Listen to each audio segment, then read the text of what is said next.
His time, in His time, He makes all things beautiful in His time. Dzina la Atate ndi la Mwana ndi la Mzimu Woyera. Amen. Ndikulandireni abale ndi alongo kulikonse kumene muli, kulikonse kumene mukupezeka, kulikonse kumene mumapemphera. Pano patilankhuleni Ambuye. Lero ndi la Mulungu la 21 pa chaka, pamene Mulungu wathu akufuna kutikumbutsa kuti ife tiyesetse kulimbika moyo uno kuti tikalowe ku moyo wosatha. Mulungu afuna kutiphunzitsa kuti tichite bwino koposa kuti akatipatse zoyenereza kumene tikupita. Mawu athu otitsogolera tsiku la lero, la Mulungu la lero, ndionena kuti yesetsani kulowera pa khomo lopapatiza. Mulowere pa khomo lopapatiza. Mawu athu oyamba akuchokera m'buku la mprofeti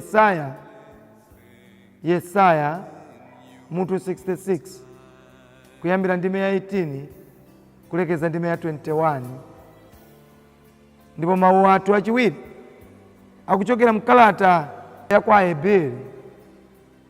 Aheberi mutu 12 kuyambira ndime ya 5 kulekeza 7. Ndikuwerenganso verse 11 kulekeza 13. Utenga wathu wabwino ukuchokera pa Luka mutu 13 kuyambira ndime ya 22 kulekeza ndime ya 30.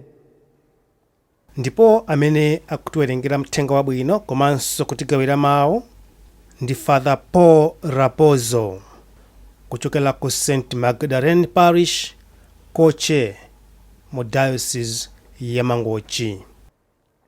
Ambuye akhale nanu. Mawu a mthenga woyera monga adalembera Luka oyera.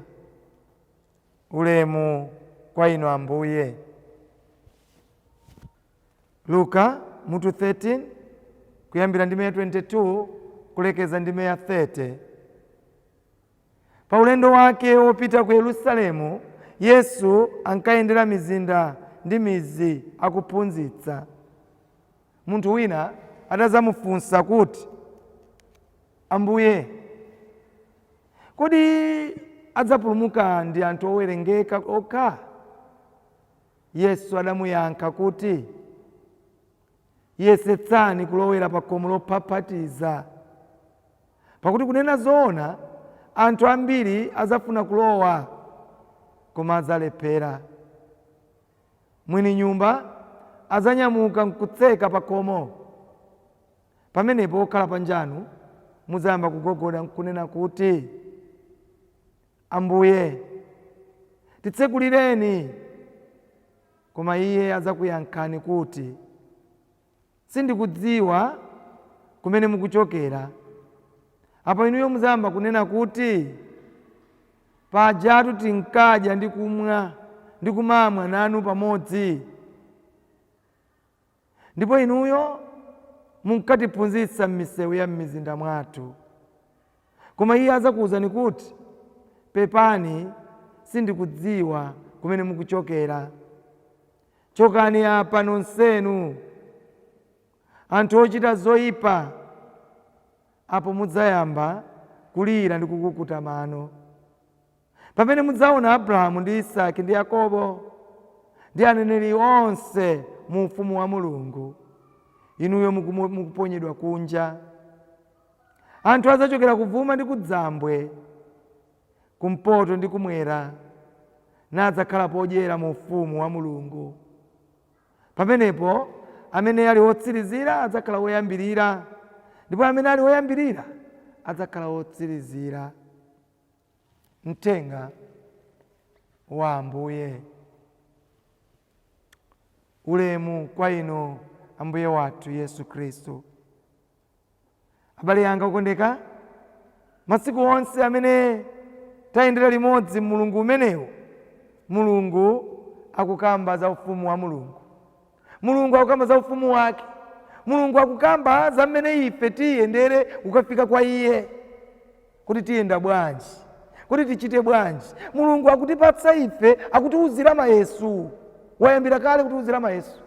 Zonse zifani zonse za kufumu wa kumwamba akutiuzira mayesu kuti tichite bwino. Tikachita bwino mayesuwa tipambane, tikalowe mu ufumu wa mulungu. Abale yanga okondeka, lero twakuti chipata ndicho papatiza. Chipata chopapatiza, chipata chimene titakuvutika polowa, koma tikalowa timapezamo bwino, tikalowa timakhazikikamo. Chipata chimenecho ndi chimene lero mulungu akuchikamba. Kodi inu mwakonzeka kulowera pa chipata chopapatiza? Abale yanga okondeka, chipulumutso chichachipe, chipulumutso sichaize. Chipulumutso ndi chimene mulungu amafuna kupereka kuti atione kuti ife takonzeka bwanji. Chipulumutso chikufuna kuti ife tigwire ntchito. Chipulumutso chikufuna kuti ife tionetse. Akumfunsa Yesu Kristu kuti ndi anthu ochuluka bwanji amene ati akalowe mu ufumu wa mulungu. Yesu Kristu ati yesetsani kuti mulowere pa chipata chimene chovuta. Kodi munaonapo basi itadzaza? Ine mwakodi mwakhalapo pa depot ndikumadikirira basi mulipo anthu ochuluka? Kodi mwakhalapo pa ulendo umene ndithu kaya anthu akupita kumaliro, kaya anthu akupita ku msonkhano, ndi kukubwera costa yochepa imene imatenga anthu 32 okha, koma anthu amene ali pamenepo ndi 100 akudikirira costa ya anthu okwera 32, ndi costa imabwera pampa ikubwera anthu ndi amakhala ledi kuti ine ndilowe ndi imango ima pa akangotsekula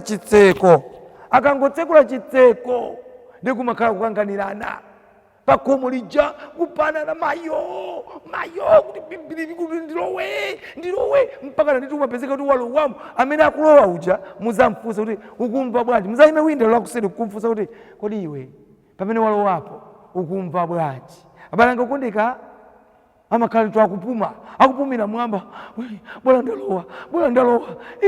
Pakhomwapo anthu akupanidwa pamenepo, anthu akusowa mtendere pamenepo, koma akalowa chipulumutso.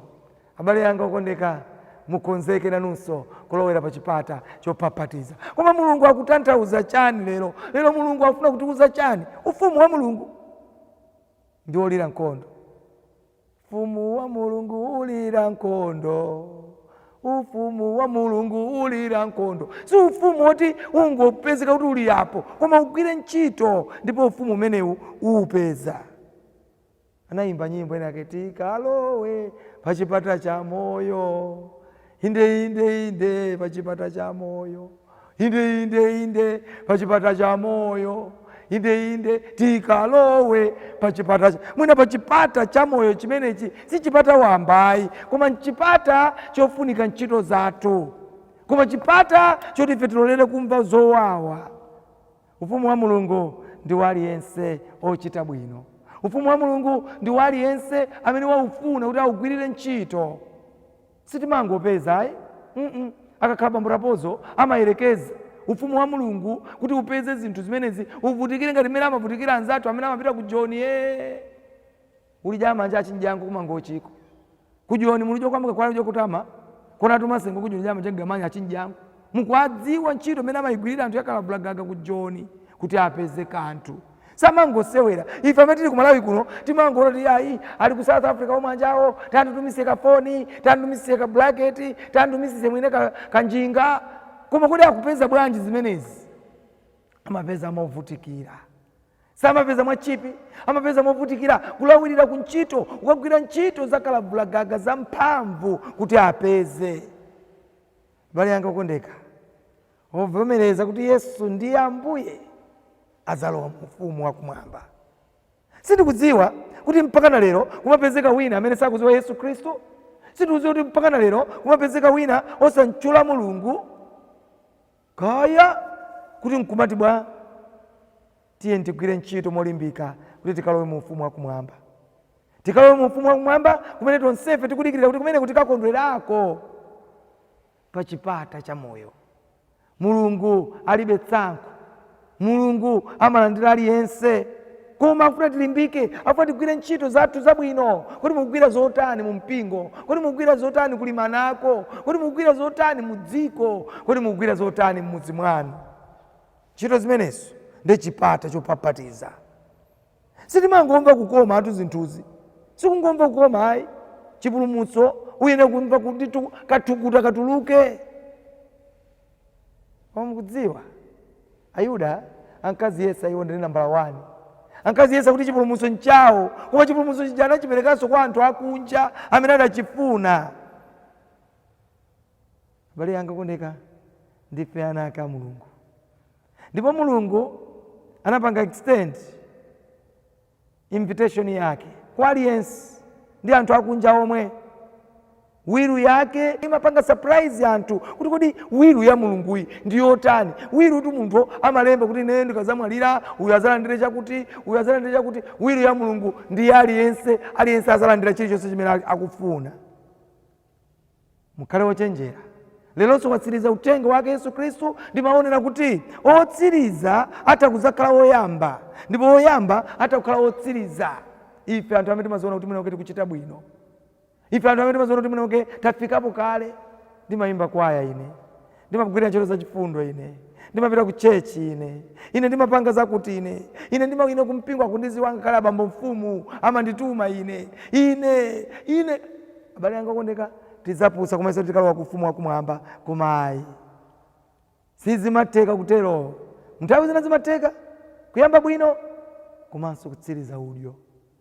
Mwina tikugwira ntchito za Mulungu pena timafika potopa kuti apa panena topa. Kujaira nditu ndikumapanga zinthu zosayenera pamaso pake pa Mulungu.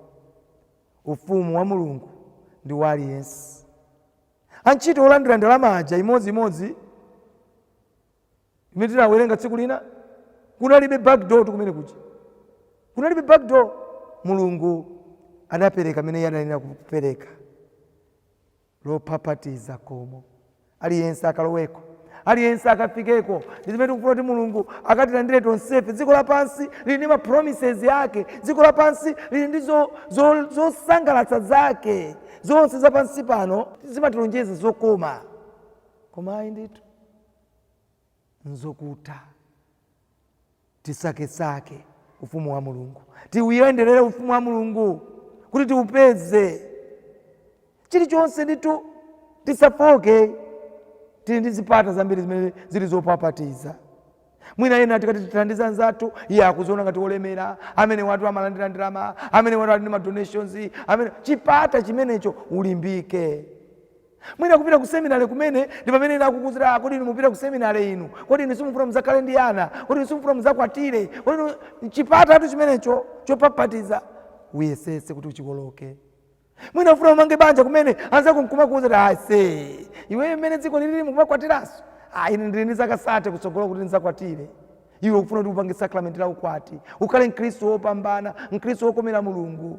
Anzako kukumudwitsa ali ukwatiso masiku ano amwene ukwati unatakale. Chipata chopapatiza chimenecho uyesese uchilowe. Abale anga kondeka, Yesu Khristu lero akukamba za chipata chimenechi, chimene mwina ukitizamba kupweteka, koma tizapita uko ndikutulukamo, tizapita uko ndikusangalalamo, ndikupeza zonse mmenemo mu chipata chake cha Mulungu. Chipata chimene titikapeze moyo. Tilira lero, mawa tipeza mtendere.